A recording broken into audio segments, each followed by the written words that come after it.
"90 years ago, the Virginia Farm Bureau made our local farmers a promise to protect and preserve a way of life they work so hard to establish. Today, our insurance agents work to protect all Virginians, not just farmers. We want to keep Virginia, Virginia." More information is at farmbureauadvantage.com.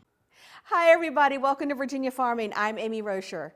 Today we visit a farm in Lexington that's using a robotic system to milk their entire herd. Then Chris Mullins has tips on growing blackberries from the ground up. We'll also have the Ag Calendar, a Minute in the Field video, and of course your Ag News of the Week, all on this edition of Virginia Farming.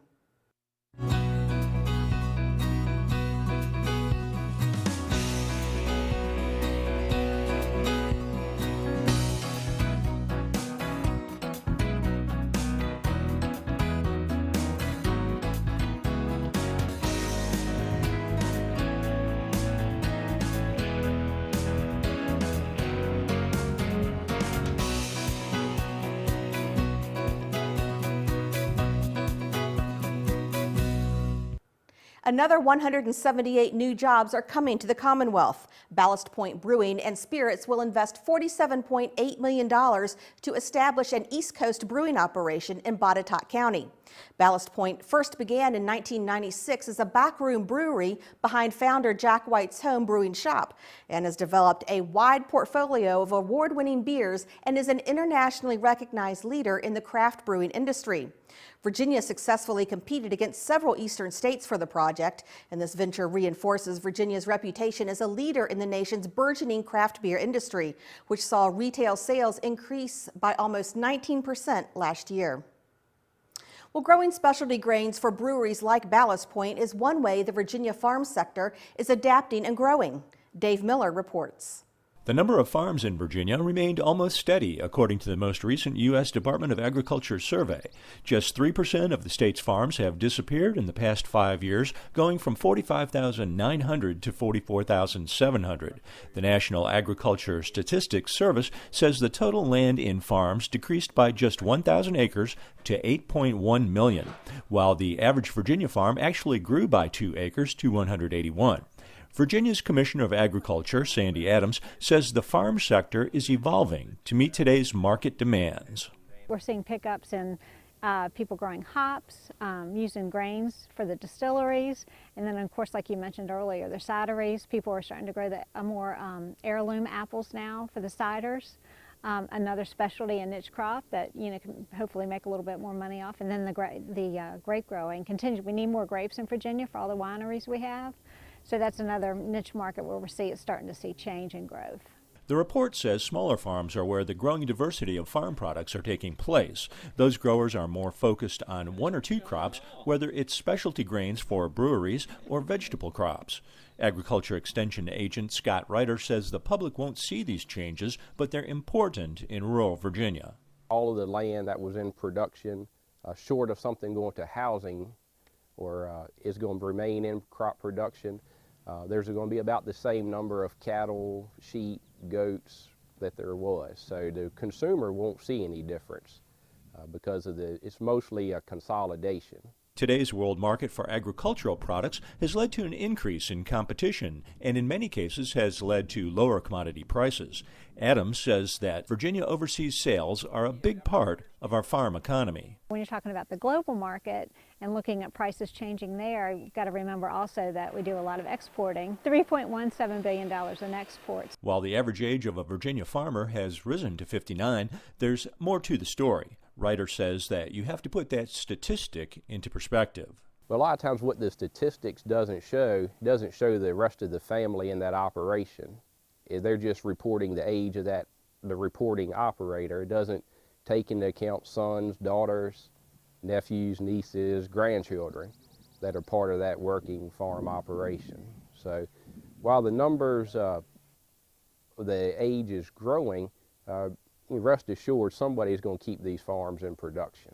For example, a farmer's child often joins the family business after graduating high school or college. In many cases, it may be 20 years or more before they become the chief operators of those farms. So as operators retire or diversify, the overall agricultural picture in Virginia remains quite stable.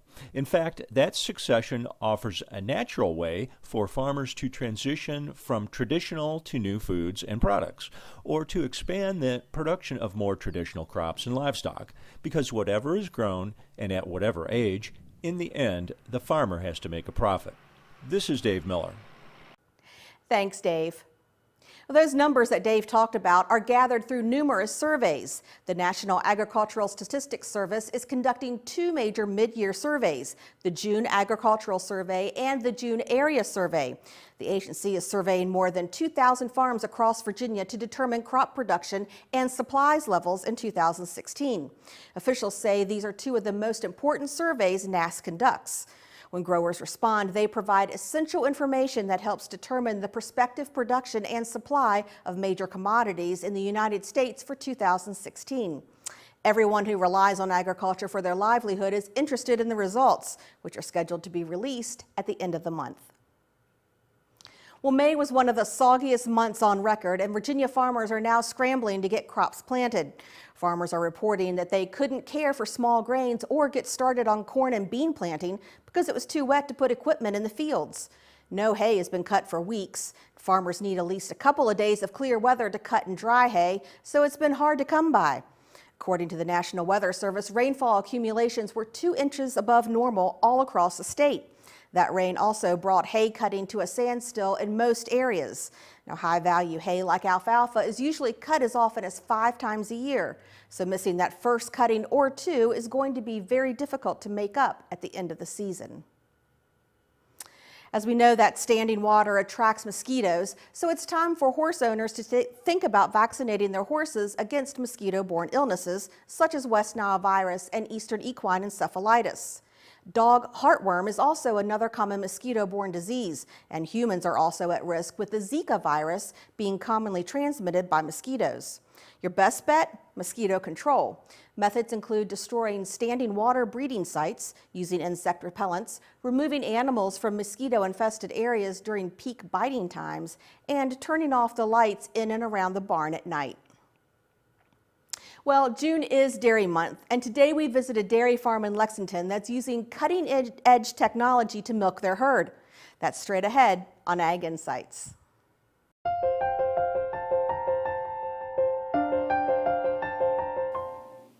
Today we're in Lexington, Virginia, and we're visiting Ingleside Farm, and I'm joined by one of Ingleside's farmers, Linda Leach. Linda, thank you so much for having us out today. Well, you're welcome. Thank you. And this is primarily a dairy farm, correct? Correct. Okay. So how many head do you guys have on the farm? On the farm, total from baby calves up through the adult cows, close to 800. 800, okay. And how many of those are you milking? Right now, we're milking about 340.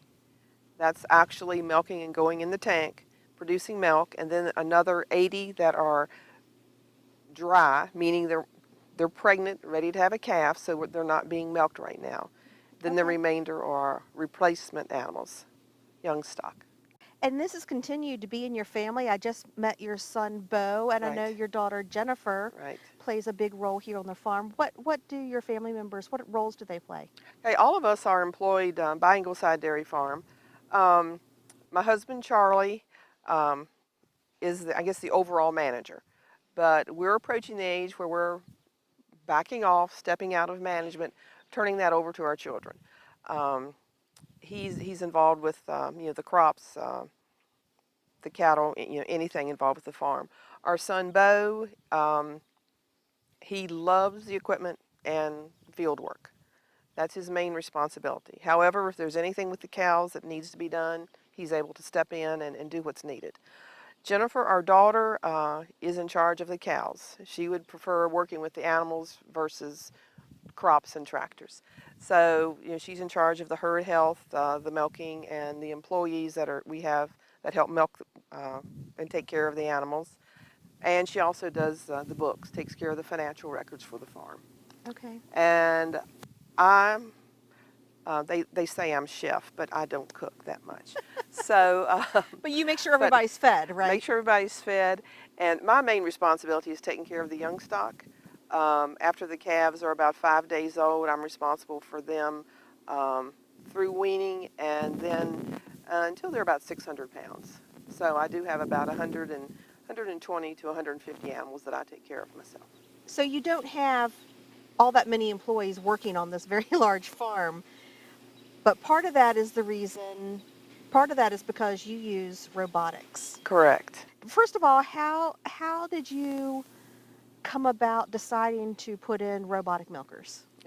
Well, when both of our children graduated from college, came back to the farm, our herd had gotten large enough that in the conventional parlor we had a double 10 parallel, and we were spending too many hours a day milking cows and not having the time to do other things that needed to be done on the farm. Our daughter was doing a lot of the milking, and for anybody, that's just too long to be standing on concrete in a milking parlor. And our parlor was, part of that parlor was the original parlor from 1967. Of course, it had been expanded and updated throughout the years, but we knew that we needed to build a new parlor. So in, I guess 2000, we were thinking about doing this in 2009, and that's when the dairy prices really took a dive, and every dairy farmer across the United States was actually losing money for several months. So the funds, of course, were not available in 2009, but then that gave us time to do research and visit other farms, and in our minds, we were going to build another conventional parlor and go somewhere on the farm away from where we were and build a new setup. And someone asked us about robots, and we were like, "You're crazy. They probably don't work. They cost too much. All kinds of negative issues with that." But our son said, we need to look, we need to research. So we did, and we started visiting robotic dairies. And between the four of us, we visited close to 40 dairies that were milking with robotics. And when we talked to the farmers and actually saw how well the robotics were working, how happy the cows were very content, very friendly. And that's one of our goals, to have happy, contented Well, of cows. course. So we started crunching the numbers, doing our homework, and there wasn't that much difference between the cost of a conventional barn parlor versus putting in a robotic system. So we finally made the decision that that was what we wanted to do, and in 2014 we started milking with 4 robotic units. We still milked about 80 cows in the parlor at that time. So the past 4 years we've had 80 to 100 cows in the parlor, and then 240 cows being milked by robotics. Tell me how this works, because this is not like a parlor where they walk in and the arm just goes on and milks. This is entirely different, because you say the cows come in on their own whenever they feel like it. Right. So tell me how that works. It's a free flow system where the robots are there 24 hours a day. And it's not a robot like R2-D2. A lot of people think that when you say it's a robot. It's a robotic system, more like what you would see in an automobile factory that does welding. It's an arm that moves under the cow and then attaches to the cow's udder. So the system is there 24 hours a day. The cows are free to come in whenever they feel like they want to come in to be milked. And they also get fed grain, and it's a highly palatable grain that entices the cows to come in to be milked. We have our parameters set where they will only be milked 6 times a day. And when I say only 6 times, that's a lot, for a cow to be milked. Our goal is, on the average, the cows will be milked 3 times a day. Now, I just looked through the window earlier and saw one walk in, and she walked out. Tell me why. It wasn't her time. She had been in, most likely, maybe an hour ago, and it will not milk a cow more frequently than she should be milked. And it also knows if a cow comes in, and normally that particular cow, maybe each time she comes in, gives 15 pounds of milk. But perhaps the last time she came in, for whatever reason, she only gave 5. it may decide, okay, she didn't give all of her milk last time for whatever reason, we're going to let her milk. But the cow that you saw, it was not time for her to be milked.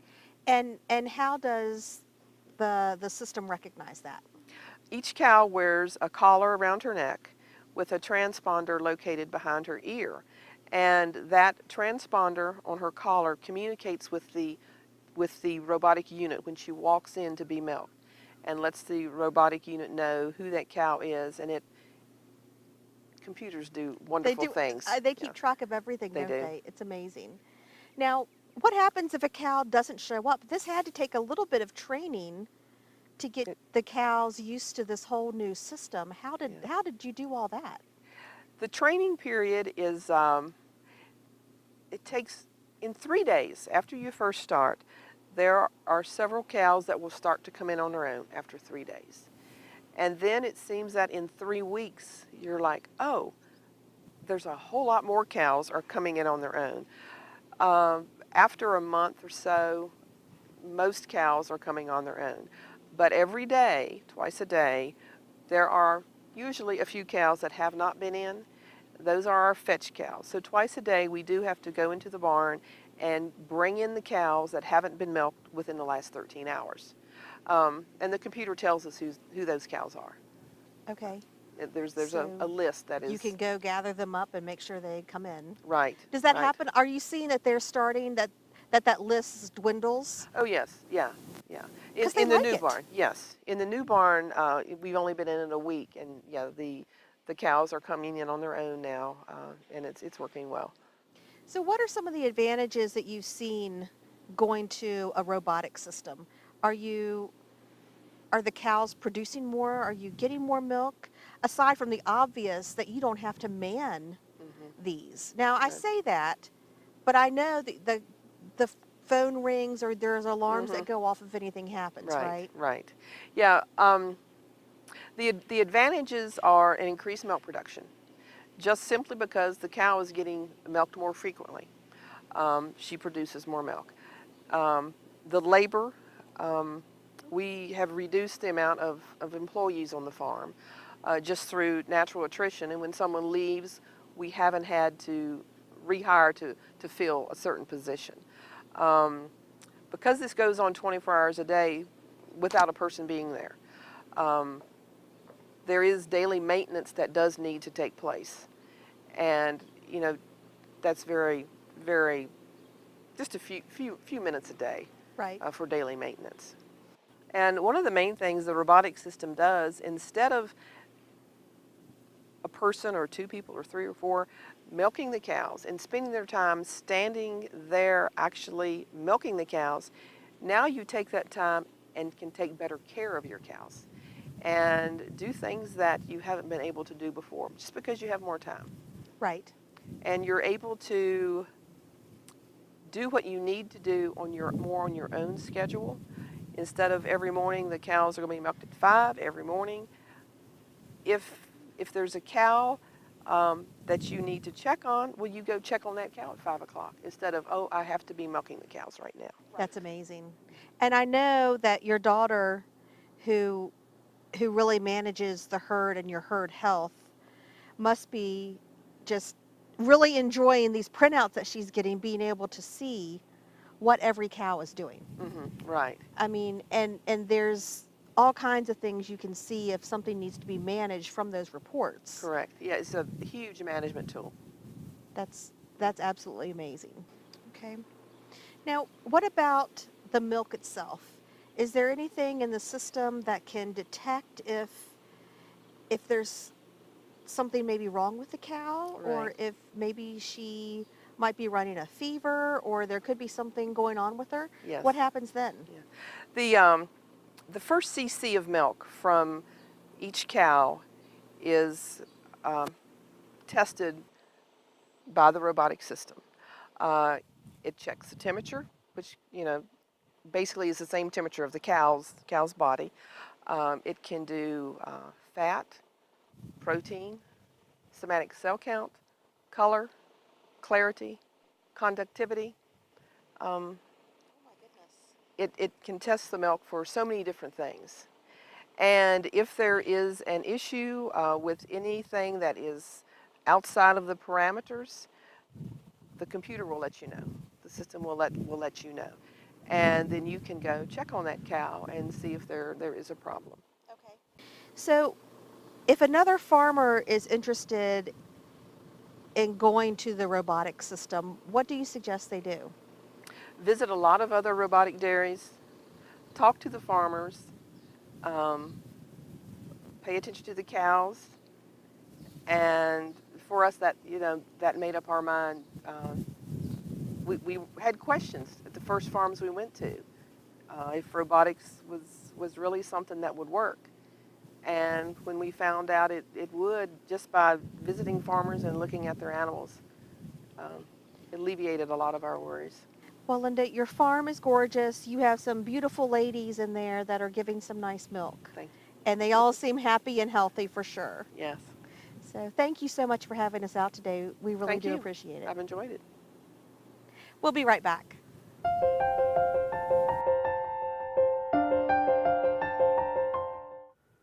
Blackberries are a delicious fruit, and the plants will produce berries for years if cared for properly. Today, Chris Mullins shows us how to grow blackberries from the ground up. Hi, today we're going to talk about blackberries. As you can see beside me here, we've got some beautiful plants full of fruit ready to go. And all this fruit shows you that these plants can be a great addition to the home garden. They're very productive. A home gardener could probably get 10 to 20 pounds for each plant over the growing season. So they're a very nice plant, not too much disease and insect problems. They're a perennial crop, so they're going to be here for a long time for you in the garden. One thing you have to think about, though, if you're going to plant blackberries, is site selection. And one of the things you need is a site that's got full sun, and you need to think about, as these plants get bigger, having plenty of room. So you don't want to put them too close. You can see these rows are about 10 feet apart, and spacing within the row is about 4 to 5 feet between each plant. So plenty of space and full sun, and that's a good site for blackberries. Now let's go look at how we might start planting these plants. Well, as you're thinking about planting, one of the first things you need are plants. And you can buy bare-rooted plants that can be put in the ground in a lot of Virginia in March. And potted plants with the root ball attached can be put in after the last frost.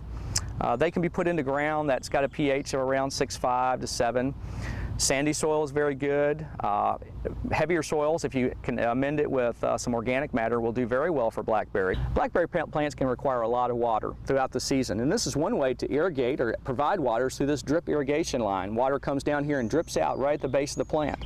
They might require as much as 1 inch a week during the growing season. And another thing that helps keep that moisture in is mulch. The mulch that you see here is a hardwood mulch, and it can be applied to the surface here. It'll of course keep weeds down, and probably more importantly, it'll keep that soil moisture in the ground.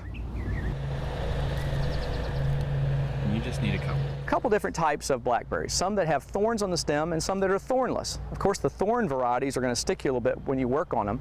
So thornless varieties can be nice for the home gardener, and there are lots of different types of those, lots of different varieties. Some produce crops earlier, some produce crops midsummer, and some late summer. So if you were a home gardener that wanted to put all three of those types in there, it would give you a longer range of harvest throughout the whole summer. Now, one thing that blackberries need are going to be a trellis system. These plants grow up, but they will fall over, so they need to be trellised up on wires. What you see here is a trellis system that has, that's called a V-trellis system, and it has wires, about 6 wires, high tensile wires, and they are going to be holding up the canes. As they grow up, the canes are tied to these wires, and it just supports them, keeps them from falling down, gives you a lot of air movement through there, so you'll have less disease problems. This is something that you can build the first season because you don't need it that first season, but it can be a very important part of your blackberry production area in your garden. So after you have done all this work, one of the things that you really get to enjoy are the fruits of your labor. These beautiful, large-sized blackberries, sweet and juicy, ready to eat for you and your neighbors. For more information about blackberry production, please contact your local county extension office. From the Ground Up, I'm Chris Mullins. We'll see you next time. Taking a look at the Ag Calendar, a 2-part nutrient management training school will be held in June and July at the Frontier Culture Museum. The program is open to anyone interested in learning more about writing nutrient management plans or becoming a certified planner. For more information, visit the web address on your screen. And coming up this Sunday on WVPT, we will be airing Timeless Tractors, a look at tractor collecting and restoration through the generations. It's a great show. You don't want to miss it. That does it for our show. Thanks so much for watching and have a great week. I'm Amy Rocher for Virginia Farming.